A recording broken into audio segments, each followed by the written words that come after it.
Face à la presse sportive, Gaston Zossou n'a pas eu langue de bois. Le président du football club Loto Popo était face aux hommes des médias dans la matinée de ce mardi. Une seule raison, fustiger une éventuelle mafia arbitrale dans le championnat national de football professionnel. J'ai trouvé tout ceci détestable. Je n'ai pas un autre mot. Détestable et dangereux. Parce que cette pratique-là, la fraude arbitrale, vise à placer le cinquième, le troisième au-dessus du premier. La fraude arbitrale vise à placer les moins bons au-dessus des meilleurs. Et ce sont les moins bons que nous exposons aux Champions League africaines, etc., etc., et au monde. Si nous sommes d'accord que l'arbitrage est aussi un maillon de l'efficacité, puisqu'il tient le verdict, le nôtre, il est fait. Il est gravement fait. Il est caporalisé, c'est-à-dire nos arbitres font leur carrière sous l'autorité des personnes qui sont aussi à la tête de club, qui sont dans la compétition, c'est-à-dire il y a des parties qui ont autorité sur le juge. Je voudrais que ça soit bien compris, parce que ça a un sens précis. Nos arbitres font leur carrière sous l'autorité de compétiteurs. À de pareilles occasions, les preuves sont présentées au vu de tous pour que force soit donnée à la justice. Un vilain mercredi à Comé, le stade était plein à craquer. C'était devenu un lieu où l'affichage pourrait déjà être rentable, on pourrait déjà avoir des annonceurs, il y a de l'argent pour entretenir ces jeunes gens, et leur donner un avenir. Il allait y avoir une rentrée de touche. L'arbitre était debout et présidait cette phase particulière du jeu. Il était face au but.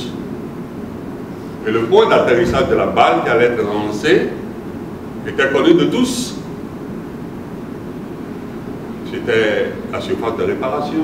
Ça ne trompe pas, on ne regarde pas ailleurs. Alors, on voit sur les images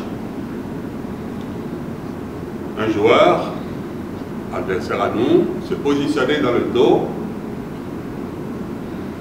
de Boussagari et lui met un coup de tête sur la colonne vertébrale, plus proche de la cervicale. Alors, ce coup de tête est un coup de tête de professionnel, d'une personne qui s'est entraînée à en donner. C'est REC. C'était un coup potentiellement mortel.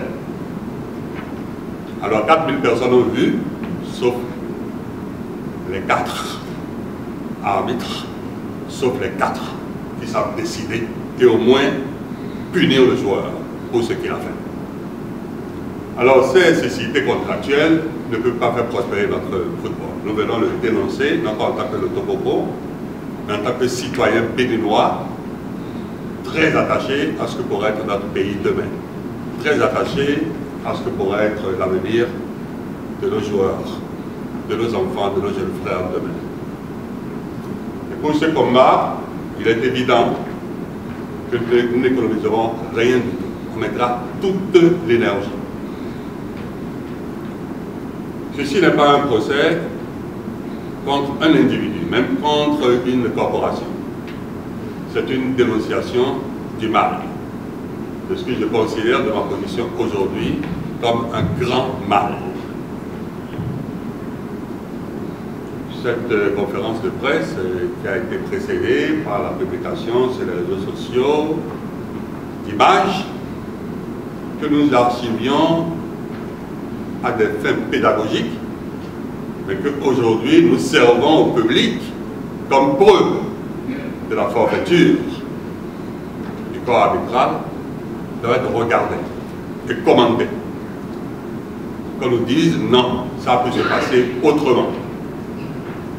Ah, il faut être là, devant les buts, connaissant bien le point d'atterrissage de la balle et avoir les yeux dans la lune. Ah, lui seul, pourquoi pas. mais les assistants, avec qui il pourrait être en communication audio. Ils n'ont pas vu aussi. Mais nous savons qu'ils se sont parlé, mais ils ont décidé de ne pas voir. Un seul souhait, soutenir cette dénonciation, rendre le corps arbitral indépendant pour un autre niveau de la Ligue professionnelle de football du Bénin. Cette conférence de presse a eu lieu à Novotel, l'hôtel de Cotonou. Ceci en présence des joueurs Rodrigue Fassinou et Patrick Segamé, tous deux capitaines de cette équipe, le manager général Abdeslam Ouadou et le directeur général du football club Wilfrido Aïbaté. Le corps arbitral doit être indépendant de tout ce qui a un intérêt particulier, un intérêt, je dirais, de compétition dans le foot. Il doit être indépendant. Moi, j'aime mieux qu'on me désigne un fonds national pour l'arbitrage du football et qu'on me dise vous devez y payer tel montant d'argent ou tel pourcentage de votre budget de fonctionnement, plutôt que de me dire d'être gentil de façon sélective et ponctuelle avec des arbitres.